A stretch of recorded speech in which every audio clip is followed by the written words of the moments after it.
How is it going then, everybody? I hope you're all doing very well. Welcome back to another video here on our channel. I'm the FIFA Analyst, and today I'm going to be bringing you 5 defending tips to hopefully help you guys stop conceding as many goals on FIFA 21. If you guys enjoy this video, what I need you to do is head on down and drop a like on the video. You can also subscribe to the channel, and I want you to let me know what is your favorite formation on FIFA 21 so far. I feel like we've changed away from the 4-2-3-1 to like a 4-4-2 or a 4-2-2 as a lot of people's favourite. So I just want to see, so pop it down in the comment section below and let me know what formation that you guys are running at the minute and what's the most enjoyable. Let's go ahead and jump into the video and let you guys exactly know what you should be doing to stop conceding as many goals.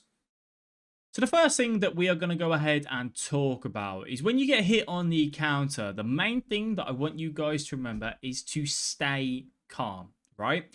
I'm running balanced fullbacks here, so I have a Kuna up, and I make a mistake of pressing the tackle button, and the opponent goes for a switch to the back post. Wan-Bissaka makes an auto lunge, and now when he gets into this position, he's got a prime opportunity, right? He's got Neymar, he can take it on either foot, he can lay it off to Cruyff. He's got a good chance to get a goal here. One of the things that I remind you guys as often as I possibly can is to remember that as long as you are in between the player that's about to take the shot and the goal, you've always got a good chance of getting a block in this year. So what we're thinking about here is obviously the options that he's got.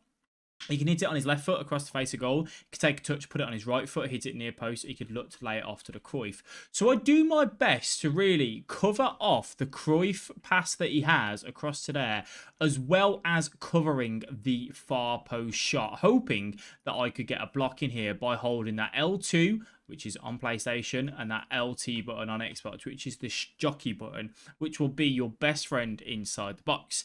If he goes for the near post, I'm backing that my goalkeeper, Nick Pope, will go ahead and save this, right? You have to put a bit of trust. You can't cover all 3 angles yourself. You just have to try and cover the angles that you think, is something that the goalkeeper wouldn't be able to do himself. So that's what we do here. He goes for the fake shot. If he went for the shot, we may have been able to step in and get that block in, but he goes for the fake shot inwards. Now, I ask you guys to pay attention to animations massively on FIFA 21. It's a big part into understanding what the opponent is going to do. Now, what do I mean by the animations? As he comes through here and he does that fake shot, I call this like the scarecrow. They stick their arms out, right? Like they're a scarecrow. You can just kind of see it where Neymar's arms come out. That's when you know he's going to be inputting a normal fake shot on a 90-degree angle. It wouldn't make sense for him to go away from goal here. That would just completely ruin his opportunity. He wants to try and shift this onto his right foot to then look for the shot at the far post or lay it off to Cruyff from that point onwards as well.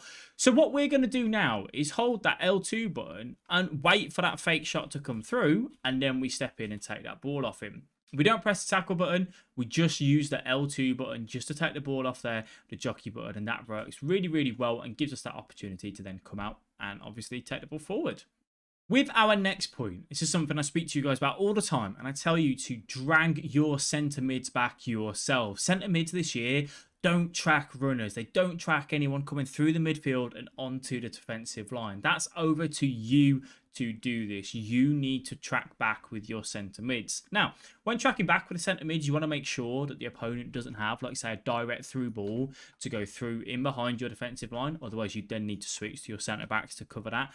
If you have the chance to bring your CMs back, that's what you want to do. You can see here, we're marshalling around with our Firmino and our Seedorf. Those are our 2 centre mids. What are we trying to do? We're trying to cover the most dangerous passes, which are his 2 strikers. If he wants to lay a ball out wide, he can do that. We would then switch over to our right back and left back. So you can just see covering off these passes as best as I can and then trying to close the angle down. Now, I'll close the angle down, trying to take the ball off the opponent, which is something that I ask you guys to do. When you feel that you've covered this pass well enough, feel free to go and put a little bit of pressure on the ball holder. Try and see if you can win the ball off them. He manages to just squeeze the ball through.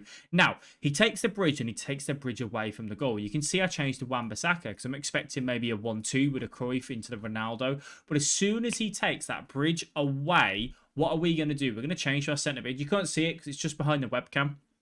But you change to your centre mid to get your centre mid back into that goal side position. If you can move him back into here, it's going to put more men behind the ball. It's going to make it harder for the opponent to find those passes. That's what we do here. We pull the Firmino back and then we just get that tackling again, just using the L2 button there. There's no tackle in there, and that just makes it nice and easy for us to say thank you very much. We'll take that ball and then we'll look to generate an attack.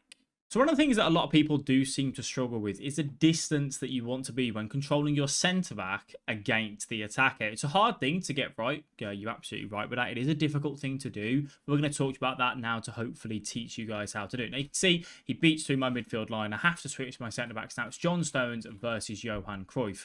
He goes for the manual bridge where you hold RB and LB, R1 and L1 on PlayStation, and then you flick the right stick. It's a bit of a different approach with a bridge, and he tries to go into here. Now, when we're in this position, what am I thinking about? I'm thinking, you know what? He's got a little bit of room to run into here. He might look for like a step over. He may look for a fake shot. There's a few things that he could do. He may want to try and get this back onto Cruyff's left foot and attack this little gap here. He may just look to turn and lay the ball back to Ronaldo. So what do I want to do? I ask you guys in this scenario to almost mirror the opponent, right? Don't predict what the opponent's going to do. React to what the opponent's going to do. While you're trying to react, you're keeping yourself goal side. So you're keeping yourself between the goal and the ball and ensuring that whatever he does, you can react to it. Now, in terms of how close do we want to be? We don't want to be touch tight, because then if he does go for a skill move, he's going to get past you easily. But we don't want to be so far back that if he does something, you're not there to react to what he does. You kind of want to be in between, and that's kind of around this sort of area. So you're not backing off too much, but you're not getting so close that you're too easy to return. So you can just see here, we're just allowing him to, take that room. If he goes for a fake shot stop, a drag back, we stop sprinting, we just use the jockey button, and we're keeping ourselves goal side. I always ask you guys, when inside the box, to think about your defensive shape, right? You don't want to pull your Stones over to Wan-Bissaka and vice versa. You want to keep these guys in that back four as much as you possibly can, maintaining that defensive shape. Say if I predicted him to lay that off to there and I just ran up with Stones, well, he's then got loads of space. If he does lay the ball off, that's absolutely fine. We press LB, L1 on PlayStation, and we chase the Wan-Bissaka, and then we defend it. But instead, we just keep John Stones where he's meant to be. As soon as he does that fake shot, we then say, thank you very much. We're going to take that ball off you. What did I say earlier on? We spoke about animations, which is exactly what wins us the ball here. As he comes through, he goes for that fake shot, where he puts his arms out like a scarecrow, which obviously, as I said, you can go back 90 degrees or completely 180. It's a really slow skill move, really easy to read, and we take the ball off him. Just a quick one, guys, to interrupt this video. If you are enjoying it, please do give it a like and subscribe to the channel if you are new. I have been getting a lot of questions with regards to my coaching services at the minute. They are closed for bookings, as we are making an announcement on the 25th of January for something new that we're launching on the 1st of February. So stay tuned for that if that obviously is something that you guys are interested in. Now let's get back to the video. Moving on to our next point, we're going to take a look at here someone that's using skill moves, dribbling quite well, and something to remind you guys of that when they get into this scenario, he's got ball roll, he's got a fake shot stop, he goes for the roulette, to just really don't get caught into what they're doing, right? People that dribble, people that skill move really well and everything, what they're trying to do is bait you in. They want you to come and step in and try and win that ball. You don't want to be so passive that you back off constantly, but you don't want to be aggressive. You kind of want to be that bit in between where you're thinking about what's his logical passes, what's his logical move, how much of a threat is the Rashford here by himself? Not a massive amount. He needs to find someone else in this scenario, or he needs to beat me. So him doing all these fancy little stuff doesn't really mean too much. So we just keep ourselves goal side. We keep ourselves in that position, trying to obviously cover that pass off there, which is what we do when we get that ball back. He goes quite direct. I go for the offside trap as I lay the ball out here and do lose it from the bridge. I go for the offside trap now, which originally, is a mistake because he just goes straight through centre mid to there, and we've made that mistake. So I now need to pull all of my men back, get the Wan-Bissaka in, cover that 1-2 scenario. This is something that you guys do too often as well, as a little bonus one, I suppose, for you. In that 1-2, don't commit to the ball holder. Think about the guy making the run. So Rashford is the ball holder originally. He lays the ball off. Now Maradona's the ball holder. Don't go and try and win that there, because if you try and win that with Wan-Bissaka and he goes for a little double tap pass through there, he's in on goal. Your other centre-back won't recover.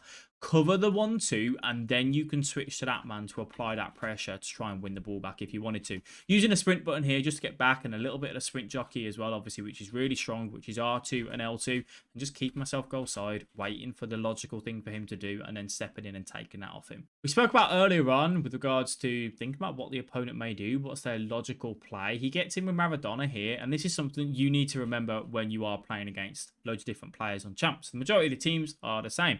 But occasionally you will come up against a player that you need to remember, he's got a bad weak foot. He's got 5-star skill moves. He's going to put it on his left foot. We know for real here that Maradona is never taking this shot on his right foot. So what do?